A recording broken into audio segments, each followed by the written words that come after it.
Lost and Found by Oliver Jeffers.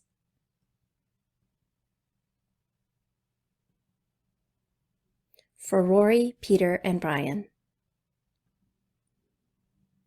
Once there was a boy who found a penguin at his door. The boy didn't know where it had come from, but it began to follow him everywhere. The penguin looked sad, and the boy thought it must be lost. So the boy decided to help the penguin find its way home.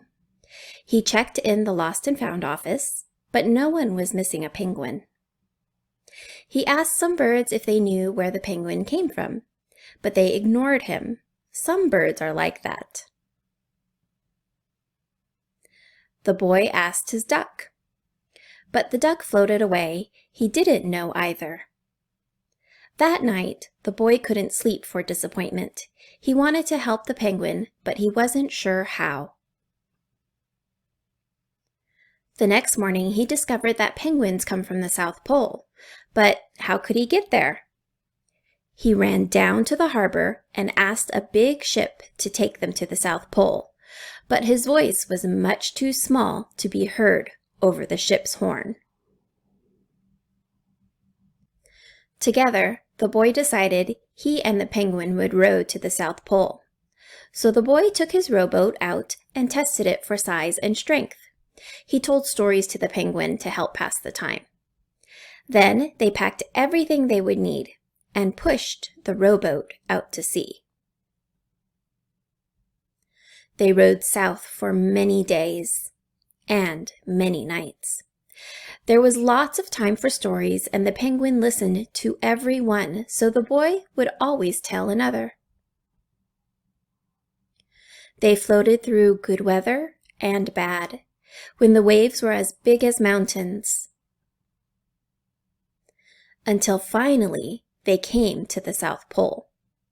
The boy was delighted, but the penguin said nothing. Suddenly it looked sad again as the boy helped it out of the boat. Then the boy said goodbye and floated away. When he looked back, the penguin was still there, but it looked sadder than ever. It felt strange for the boy to be on his own. There was no point telling stories now, because there was no one to listen except the wind and the waves. Instead, he just thought, and the more he thought, the more he realized he had made a big mistake. The penguin hadn't been lost. It had just been lonely. Quickly, he turned the boat around and rowed back to the South Pole as fast as he could. At last, he reached the pole again, but where was the penguin? The boy searched and searched, but he was nowhere to be found. Sadly, the boy set off for home. But then the boy saw something in the water ahead of him. Closer and closer he got until he could see the penguin. And so the boy and his friend went home together, talking of wonderful things all the way.